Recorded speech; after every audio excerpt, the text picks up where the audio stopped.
Joe Biden vient d'ouvrir une porte extrêmement intéressante. Alors, dimanche, il aurait publié un communiqué. Sous quelle forme, je ne le sais pas.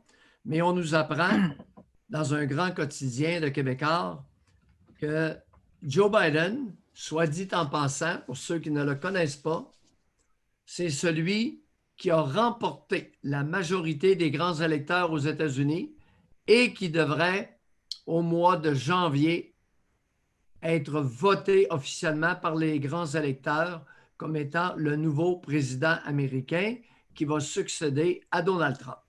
Bon, ceci étant dit, il est à confectionner son équipe, ses cabinets, etc. Et là, il nous apprend, écoutez bien les amis, je cite Joe Biden, futur président des États-Unis en janvier, « Je suis fier de présenter aujourd'hui la première équipe de communication pour la Maison-Blanche composée exclusivement de femmes. Ces professionnels de la communication, qualifiés et expérimentés, apportent des perspectives variées à leur travail et partagent le même engagement pour reconstruire ce pays. Sous-entendu, pays démoli par Donald Trump. Ce matin, et ça fait les manchettes dans le monde, je cite le titre, sous Biden, des femmes et des minorités pour piloter l'économie. Je répète, sous Biden, sous Joe Biden, sa présidence, des femmes et des minorités pour piloter l'économie.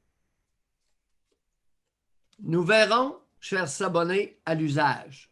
Cependant, il m'a ouvert une porte. Ce qui vaut pour Pitou, vaut pour le gros Minou. J'allais dire pour le gros Maillot. On peut enlever le mot gros. Justin Trudeau a été génial tout récemment.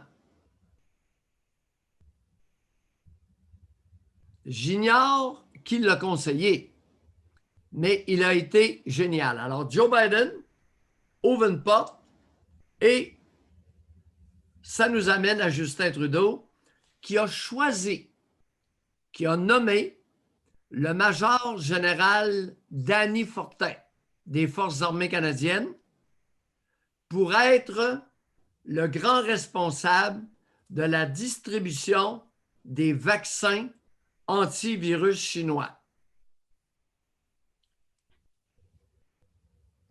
J'ose espérer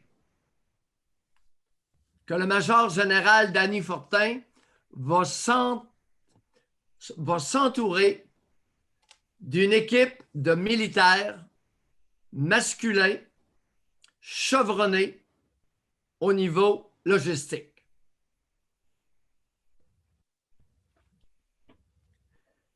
Les hommes vont distribuer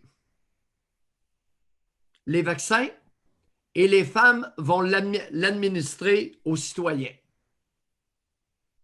Que ça vous plaise ou pas, c'est probablement comme ça que ça va se passer.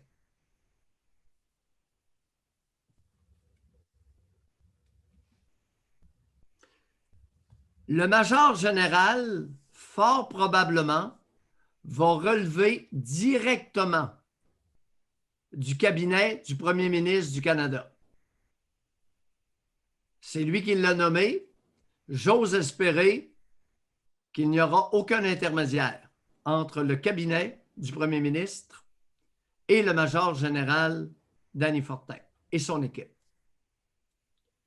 Vous savez, je ne prophétiserai pas l'avenir, mais la distribution des vaccins antivirus chinois au Canada pourrait possiblement être très houleuse.